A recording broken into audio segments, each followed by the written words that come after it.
Welcome to LearnHowToQuilt.com. I'm Anne, and this is our Star Sampler series.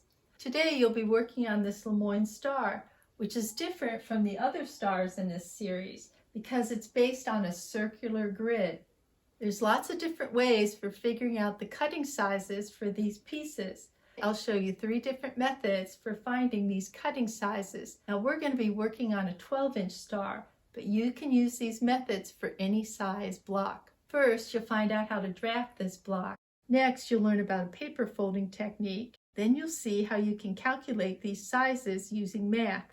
Hope you stay tuned. Oh, I almost forgot. If you want to skip ahead in the video to one of these topics, I've left the links below.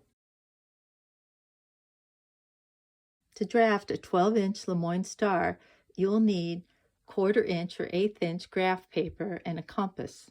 Now this star flower that resembles a LeMoyne Star is based on a rectangular grid. Now this LeMoyne Star might fit inside this 12-inch square, but its grid's based on a circle. So to get started, I've drawn a 12-inch square, and I've divided that 12-inch square into 4 equal sections. Now I've used a pencil for these because down the road I'm going to erase some of these marks. You'll also need to mark the diagonals on your 12-inch square. You want to make sure that you start in the exact corner, come right through the center, and end up in the other corner. Oops, I'm off just a little there. Next, you want to take your compass and put it in one of the corners. Open it to the center, like so, and then you want to make a mark where this line intersects the outer edge. And so here's the other place where the mark intersects. I go around to each corner. I'm going to swing this around. That's where that mark goes. That mark. Come up to this corner. That's where that mark goes. This mark. And the last corner over here. This mark and this mark. So I've got these marks, and they don't actually fall on one of these 1/8 inch lines, but they're pretty close to the line. So let me just draw this. I'm making them kind of light because, as I said, down the road we're going to erase some of these lines. So these 4 corners here are the corner squares that make up this block. So you can see that this line here is about 3.5 inches up, about 3.5 inches over. So it's not right on that line, but it's close enough. So to make things a little bit easier, we're going to go with that 3.5 inch line, which happens to be right here. Let me go around and make these 3.5 inch squares. So I'm going to come back to my compass, and I've set the opening from the center to the corner of this square, and I'm going to draw a circle. As I go around, I should be intersecting these points right on the edge here. Oh, I see why this one's off. I've drawn this line a little crooked here. I'll have to fix that in a minute. So I've gone around and done my circle here. Where this circle intersects this center line here is where I'm going to draw the other part of my diamond. So here's where this line intersects, and this is where I draw my diamond. Let me go around and finish that up. I've drawn in all of these lines here, and I think my LeMoyne Star is starting to take shape. I just need to go in and darken up a few lines and erase a few other lines to get my pattern. As soon as I get all of these lines erased, we'll talk about making the templates. So for this star, you'll need 4 squares for the corners, 4 of these triangles for the center sides, and then 8 of these diamonds. I've replicated the diamond, triangle, and square over here and marked where the straight of grain, cross grain, needs to fall. To make the template, I can just copy this onto the plastic, or I can take this graph paper, and glue it to a piece of cardboard and then cut out the shape. I drew this circle back in, and I've added this outside circle all the way around just to point out again how a LeMoyne Star is based on a circular grid as opposed to these rectangular grids. Another way to figure out the finished size of your squares, diamonds, and triangles is to use a paper folding method. Using this method, you'll get 1/4 of your star that you can then repeat. Since my star is going to be 12 inches across, I'm going to take that distance and divide it in half, and I end up with 6 inches. So I'll start off with a 6-inch square. Now, if you want a 10-inch star, you'll start off with half of 10 inches, which is 5 inches. So this will work on any size star. The first thing you want to do is label these points, A, B, and C. Oops, and C. And you want to take the paper and fold it in the corner. Now I'm using like regular printer paper, but it's actually better to use a really lightweight but strong paper because you can get that fold pretty nice. So you really want to be exact and get that corner nice. Make sure that these points match up there, and then fold it. So now, after you've folded that, I put B up in this corner. I'm going to take that B edge, and I'm going to come down and get this lined up along this edge, and then make a crease. And as I said earlier, you really want to watch these corners here. You want to be right there on that corner when you make that fold. And where this line is, I'm going to label that D, and take and fold this right up, that point right up to that line, like so. And I'll label this side E and this side F. Pull this down. This is E and this is F. I'm going to open this up, and you can kind of see through here where the E's are, the F's, the C's, the B's, and this is a D. So let me get a D over here. I'm going to fold this line from D to E. From where that point is, that point's right there, and this line is right there. And when I fold that, everything should line up. This should line up there, and this should line up on the side over there. I fold it like that. So that's this D to E. Oh, I already see I'm off just a tiny bit. So let me come back in here. Actually, instead of folding it now, it's hard for me to see with these lights. You'd think it'd be easier, but there's like a glare. So let me just put a little dot here. And here's a little dot right there where this D point ends. And here's a little dot where this E crosses this A line right there. And I'm going to put a little dot on this side where this D line is. And what I'll do is I'm going to come in here and draw that line. I think that's what I meant to do to begin with, but I got carried away with folding. Okay, and that's my square. And now I'm going to come in, and here's my diamond. I'm going to go from D to this F point. Let me get that fold. It's right there.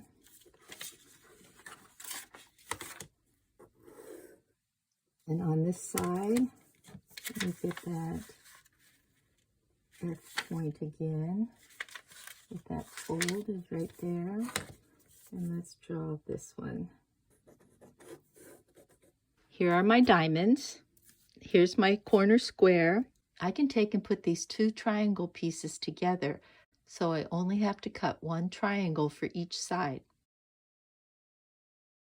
Now these pieces don't include your seam allowance, so to make a template for these, you can cut out the shapes, grab some graph paper, trace around your shape, and then add a 1/4 inch seam allowance all the way around. Either take your template plastic, put it over the top and trace this, or just take this piece of graph paper, glue it to cardboard, and cut around the edges, and you'll have your diamond template.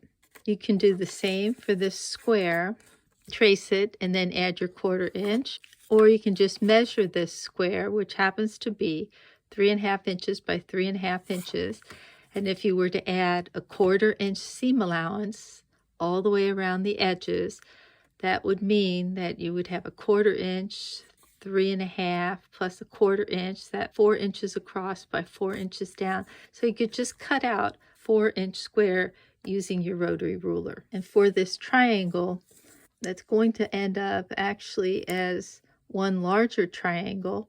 You can trace this onto your graph paper and then add the seam allowance.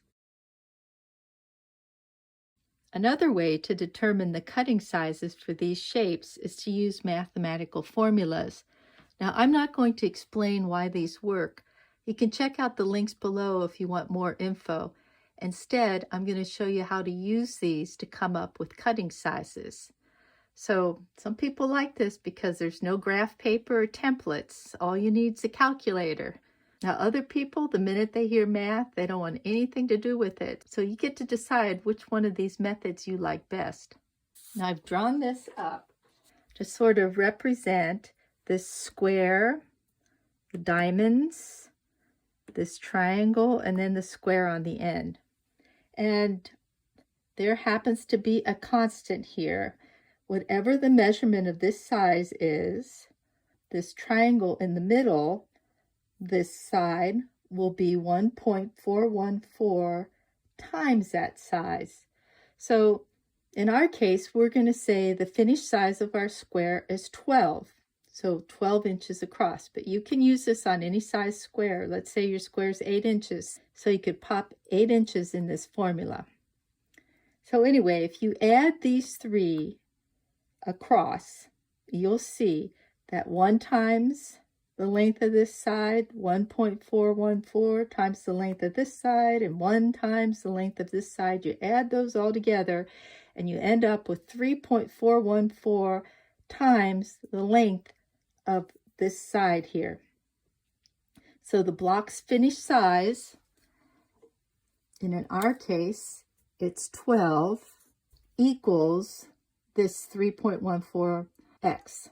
So to find out what x is, we need to divide here by 3.414. And if we divide on one side, you have to divide on the other side. And if we put that in the calculator, you end up with 3.514.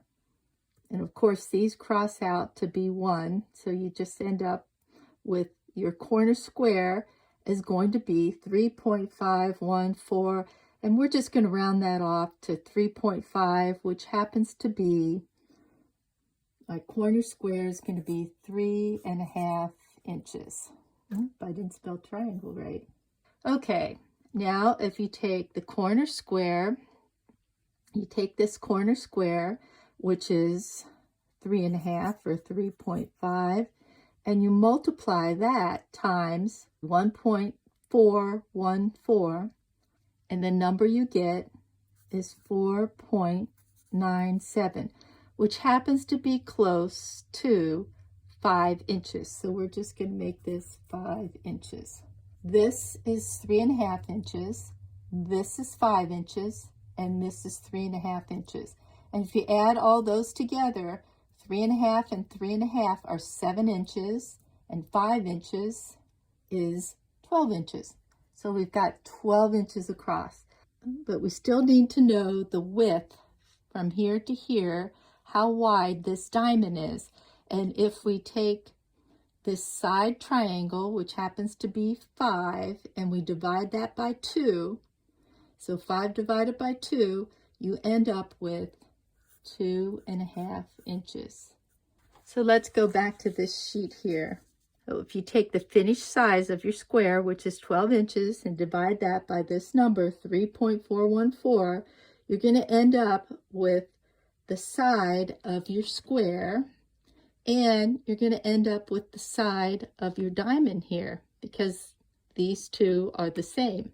Then if you multiply that by 1.414, you're going to end up with the length of this triangle here.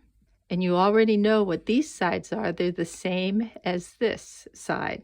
And then to figure out how wide this diamond is, you'll take the side triangle measurement up here and divide that by 2. And that gives you how wide your diamond is. Now, that just gives you the size of the finished pieces. We want to know our cutting sizes, which means we have to add seam allowance. So for these corner squares, you have to add 1/2 inch seam allowance. So that means we're going to be cutting squares at 4 inches. And for the side triangles, we're going to do this trick where you cut one big square and then you cut both the diagonals to get these 1, 2, 3, 4 side triangles. And that formula is to add 1.25 inches. So you end up needing to cut a square 6.25 inches big. And for these diamonds, you want to add 1/2 inch. So that means that your diamond is going to be 3 inches wide. Before cutting, always make sure your fabric's been pressed. Then you'll need to cut 4 4-inch squares for these corners, and then 1 6.25 inch square for these triangles. Then you'll cut that 6.5 inch square on both of the diagonals. For the diamond, you need to cut a strip 3 inches wide. Then you want to find your 45-degree line on your ruler. So you line this up along the edge of your strip. And let's see, I'm going to back this almost to the edge here. You want to have a little fabric underneath there. Let's see, I'm going to double check here to make sure that that's lined up, and I'll cut. Now on this diamond, all 4 sides are the same size. So the distance from here to here is about 4 1/8. So I moved over about 4 1/8, and I'll make a little mark here. Then I'll use that 45-degree line again, making sure that this line is lined up along the edge and that this point goes right there, and I'll cut. And here's one of my 8 diamonds. If you're uncomfortable cutting diamonds using these strips, then you can always make a template. To make a template for a 12-inch LeMoyne Star, you'll need to start off by drawing 2 straight lines that are 3 inches apart.